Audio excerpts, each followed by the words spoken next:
Shalom, graça e paz a todos vocês, aqui Pastor Wagner Muniz, e este é o canal Pastor Wagner, a voz que clama.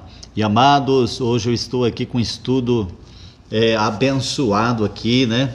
Um estudo aqui que muitas pessoas têm dúvida aí nos seus corações aí, a respeito desse estudo que nós vamos estar trazendo aqui, esse vídeo todo importante, todo abençoado aí para o seu elevo espiritual. Amém? Glória a Deus. Nós vamos estar falando aqui, amados irmãos, do tema: por que os pentecostais pedem muito? Por que eles pedem muita oferta? Eles fazem voto, fazem campanha, pedem dízimo. Por que será, amados irmãos? Então hoje nós vamos estar debatendo, né, entrando nesse tema aí muito importante, e eu tenho certeza que ele vai tirar algumas dúvidas dos meus amados inscritos nesse canal, amém? Então, depois da vinheta, bora pro vídeo. Antes de chamar a vinheta, amados irmãos, eu quero convidar você a se inscrever nesse canal, ativar o sininho das notificações, compartilhar esse conteúdo e interagir conosco através de perguntas, através de indagações, né? Mande a sua pergunta que, na medida do possível, estaremos aqui respondendo essa pergunta para você. Amém? Então, depois da vinheta, bora pro vídeo.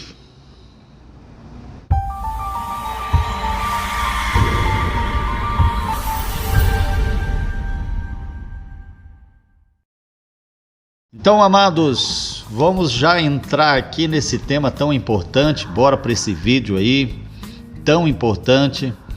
E para nós chegar aí na resposta dessa indagação, dessa pergunta aí que foi feita aí, o porquê que os pentecostais tanto pedem, por que eles pedem tanto, né, amados irmãos?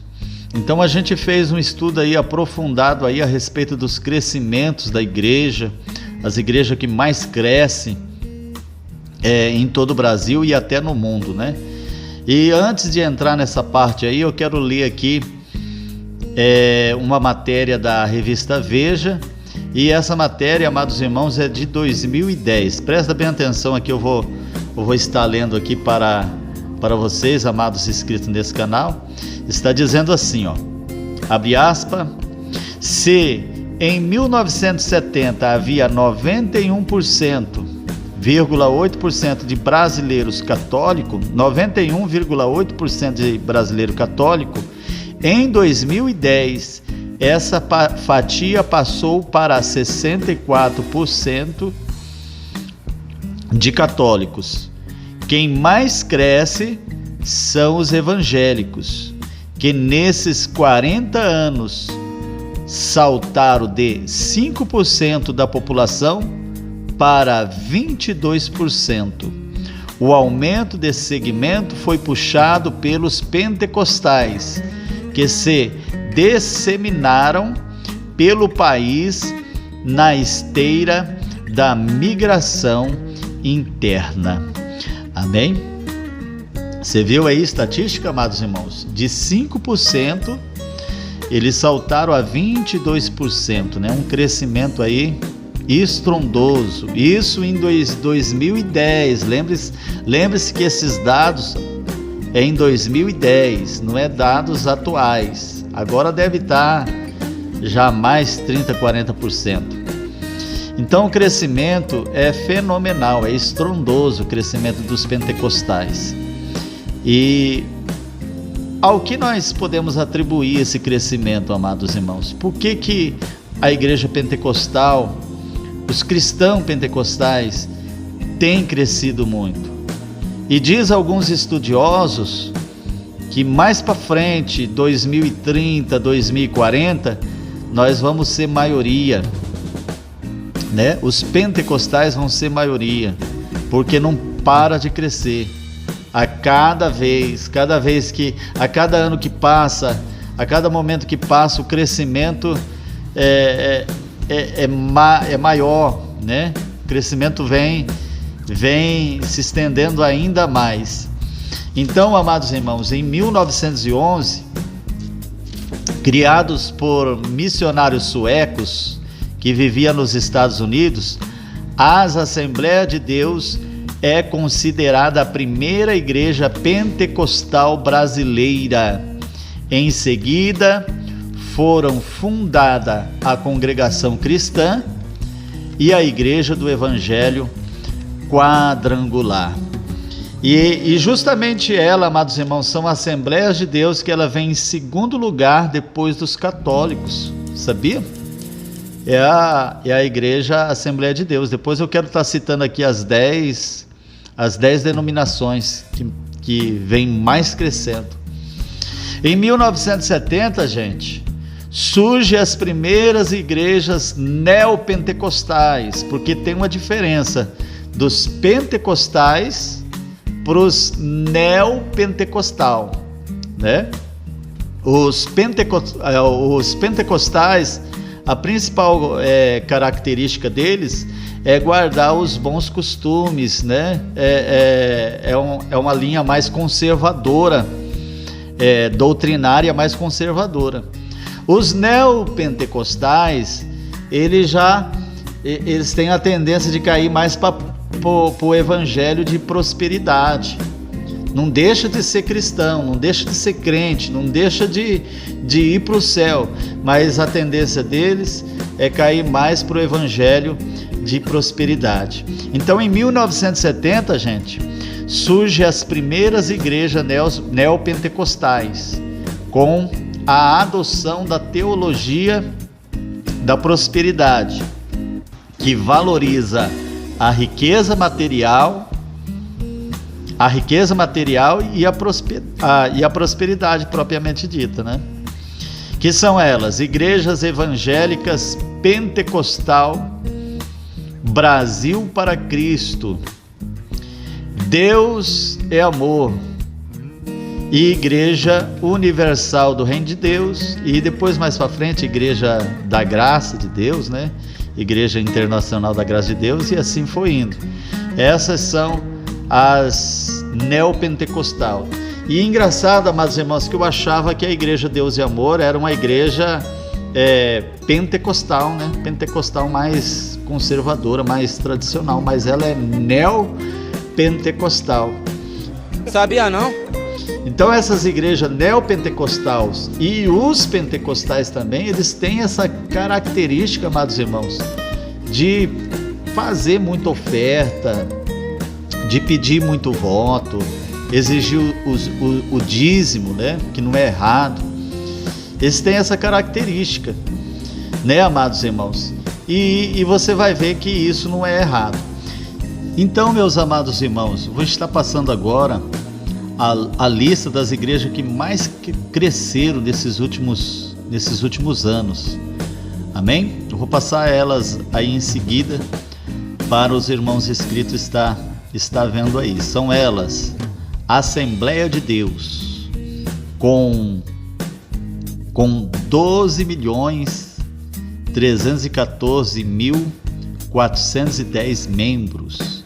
Em seguida vem a Igreja Evangélica Batista, com 3.723.853 membros. Congregação Cristã no Brasil, com 2.289.634 membros. A quarta igreja é a Igreja Universal do Reino de Deus, com 1.873.243. A quinta é Igreja do Evangelho Quadrangular, com 1.808.389. A sexta é a Igreja Evangélica Adventista, com 1.561.071 971 membros. A sétima é a Igreja Luterana, com 999.498. A oitava é a Igreja Evangélica Presbiteriana, com 921.209 membros. A nona é a Igreja Deus é Amor, com 845.383. Essa eu fui membro dela, tá, gente? Eu fui um desses aqui. E a décima é a Igreja Maranata. Olha, me surpreendeu essa Igreja Maranata aqui, viu? A Maranata não tá aqui os membros da Maranata, mas eu vou passar aqui. Os homens são 150.185 e as mulheres são 199.835 pessoas, né? Que dá um total de 356.021 membros.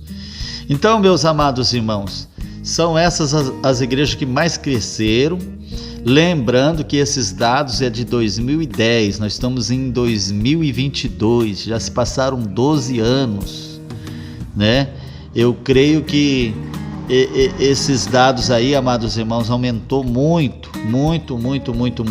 Mas a segunda igreja que mais cresceu, a igreja que mais cresceu tremendamente, amados irmãos, foi a Igreja Assembleia de Deus, juntamente com a Batista, né?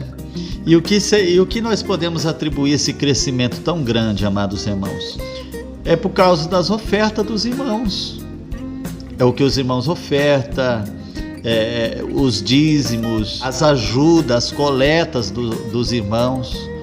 Isso que faz a igreja crescer. Então, por que os pentecostais e os neopentecostais pedem tanto? Por esse motivo, pelo crescimento da igreja. Eu não estou falando aqui, amados irmãos, aqueles pastores, aqueles apóstolos que se enriquece às custas da igreja ou se enriquece ilicitamente. Não. Eu estou dizendo aqui, amados irmãos, um crescimento sadio que depende das ofertas, depende dos dízimos, depende das boas intenções das pessoas, né? Das ajudas das pessoas. É por isso que essas igrejas têm um crescimento tão grande através das ajudas dos irmãos. E para os irmãos ajudar, tem que pedir, né? Tem que pedir. Então, por isso que os pentecostais, eles pedem tanta oferta, tanto voto e tanto dízimo para o crescimento da obra de Deus. Amém? Eu vou citar aqui alguns versículos, amados irmãos, alguns versículos da palavra do Senhor, e você vai acabar concordando comigo, amém? Eu separei aqui alguns versículos para você meditar. Você que gosta de estudar a palavra do Senhor, você vai meditar. E daqui a pouquinho, antes de terminar esse vídeo, eu vou estar citando por que os pentecostais, vou dar 5 motivos por que os pentecostais pedem tanto. Amém? Mas primeiramente vamos para esses versículos aqui que eu vou citar. Jesus também, amados irmãos, ele tinha as suas ofertas, ele fazia as suas ofertas para sustentar a sua obra missionária aqui na terra. Você crê nisso?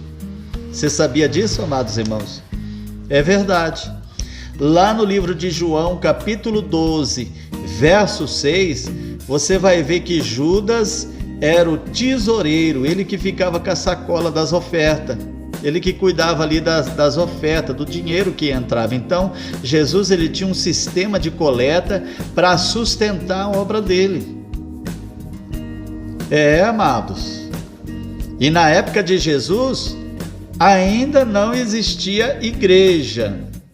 Tinha sim, tinha as sinagogas, né, de ensino, tinha o templo, mas as igrejas não. Aliás, o templo estava destruído, né? Mas igreja ainda não tinha. E ele já fazia a coleta e usava esse sistema. Eu vou aqui para o segundo versículo, né? O segundo versículo, amados irmãos, organizavam socorros, né? Os crentes, os cristãos organizavam socorro através de coletas. Você vai ver isso lá no livro de Atos, capítulo 11, verso 29. O que é socorro, amados irmãos? Eram coletas para socorrer pessoas, cristãos, que estavam padecendo necessidade, padecendo fome, necessitando de auxílio, de ajuda. Então eles pediam aquelas ofertas para socorrer outros cristãos, amém? Matar a fome de outros cristãos. Vamos embora para outro versículo aqui, amados irmãos. Eles ajuntavam coletas para suprir Paulo. Olha que coisa interessante. Paulo, ele foi um dos primeiros missionários da obra de Deus. Ele foi um dos primeiros missionários a serviço de Jesus Cristo, a serviço do reino de Deus. Então, a igreja organizava uma coleta para suprir a Paulo. Você vai ver isso lá em 1 Coríntios, capítulo 16. Na terceira viagem de Paulo, Paulo levantava oferta com um gentil para enviar aos cristãos da Judéia, porque os cristãos da Judéia, amados irmãos, estavam passando por grande perseguição, estavam padecendo fome, eles estavam necessitando auxílio. Então Paulo, ele ia lá para as bandas da Macedônia, lá fazia coleta, pegava as ofertas e trazia aqui para os cristãos da Judéia. E eles pediam bastante para suprir. Então está lá em 1 Coríntios, capítulo 16. Amém? Louvado seja Deus. E vamos agora para o último aqui, né? As ofertas, amados irmãos, ela é necessária para dar apoio àquele que anuncia o Evangelho. Você vai ver isso lá em 1 Coríntios, capítulo 9, verso 14. Então ela é necessária, a coleta, as ofertas, os dízimos, é necessário para suprir aqueles que anunciam o Evangelho, aqueles que vivem do Evangelho. Amém? Jesus. Então por que os pentecostais eles pedem tanto? Eu vou dar o primeiro motivo. Primeiro, para manter o templo. Amém? O templo ele precisa ser mantido. O que é o templo, amados irmãos? É o lugar lá onde que você cultua a Deus, é o salão. É o templo do Senhor, onde você vai cultuar a Deus, é a sua igreja, né? Lá é a igreja física, aonde você vai lá se reunir com os irmãos. Então, aquele templo tem gasto e ele precisa ser suprido. O que é os gastos do templo?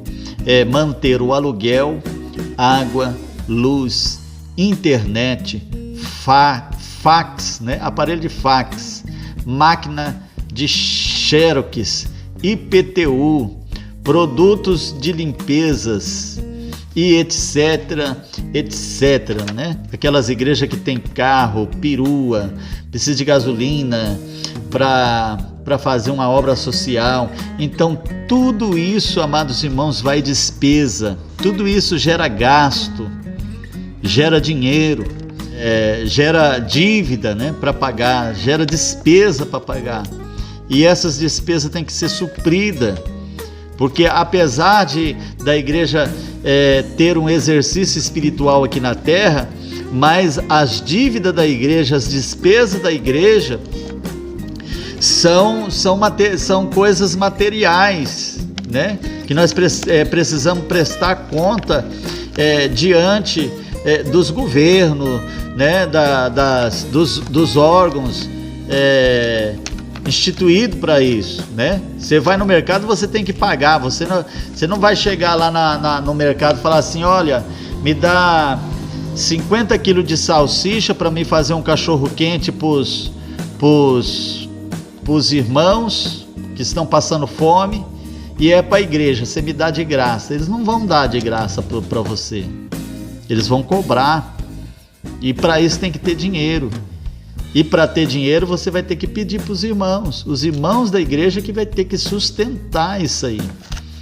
Estão compreendendo, meus irmãos? Então dai glória. Segundo motivo, assalariar pastor. A palavra do Senhor diz assim: digno é o obreiro do seu salário. Então um pastor, amados irmãos, um pastor, ele parece que não, mas o pastor, ele é um cargo muito trabalhoso, sabia?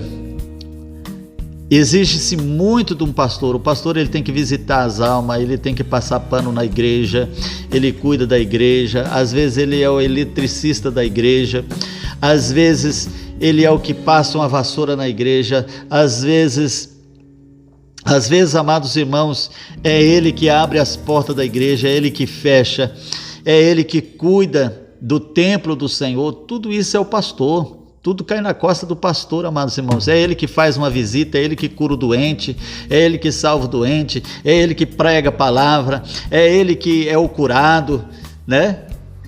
Tudo isso cai nas costas do pastor, é o pastor, amados irmãos. Para ser pastor, o cargo de pastor tem que ter costa larga. Agora, vem me falar, é digno um pastor ter um salário? É digno ele viver da obra. Olha o que diz lá, 1 Coríntios 9,14. Aos que anunciam o evangelho, vivam também do evangelho. Olha que coisa tremenda. Então, amados irmãos, é digno isso, né? É válido isso, é uma coisa legal. Quando realmente aquele pastor está rendendo para a obra, está cuidando da obra, está cuidando das ovelhas, está visitando as ovelhas, está cuidando do templo, está ali vigiando o templo, está trabalhando. Às vezes tem pastor, amados irmãos, que ele trabalha mais que uma pessoa material, sabia?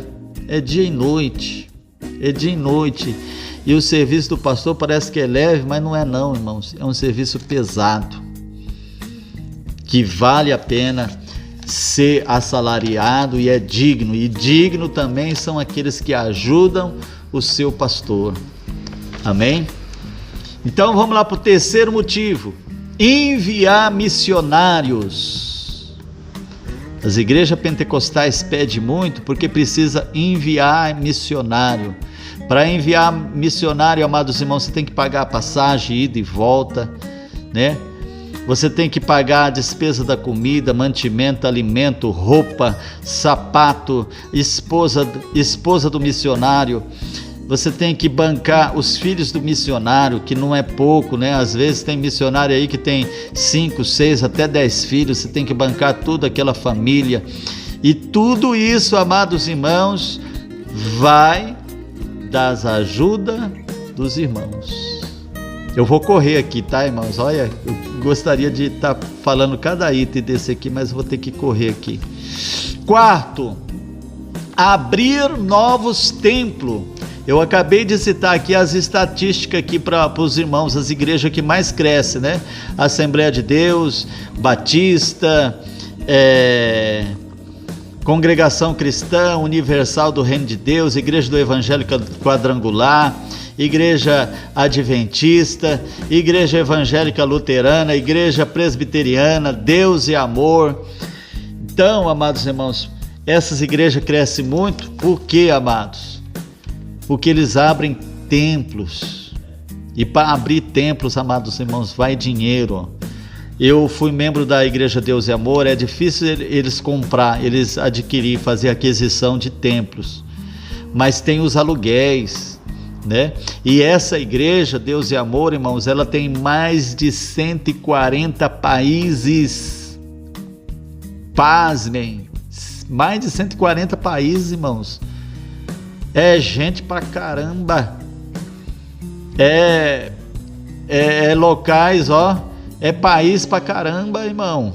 Olha aí. Tudo isso você acha que vem da onde? Você acha que o dinheiro brota da terra? O recurso brota da terra?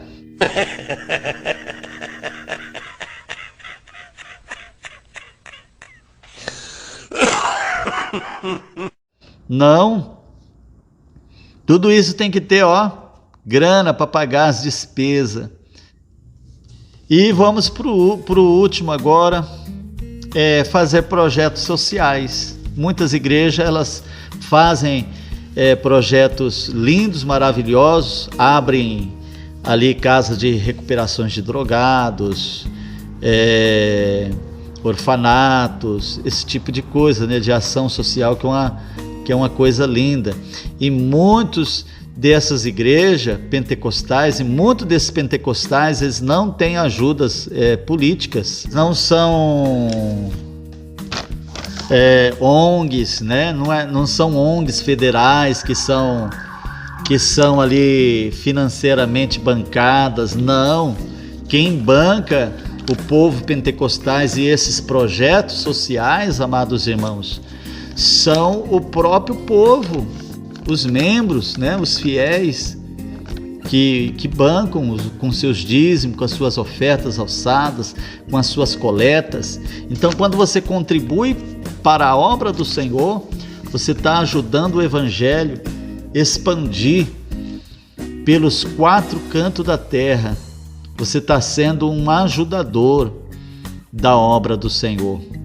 Então, amados irmãos, por isso que os pentecostais pedem muita oferta, amém? Espero que os irmãos compreenderam aí esse ensinamento, esse estudo. E eu vou ficando por aqui, amados irmãos. Que Deus abençoe. E se você tiver alguma dúvida, é só mandar aí a sua pergunta aí. Eu vou ter o maior prazer aí de responder a vocês e ajudar vocês, amém? Que Deus abençoe a todos. Vou ficando por aqui. Fiquem todos na paz do Senhor. Um grande abraço do pastor Wagner. Um beijo no seu coração. Até a próxima.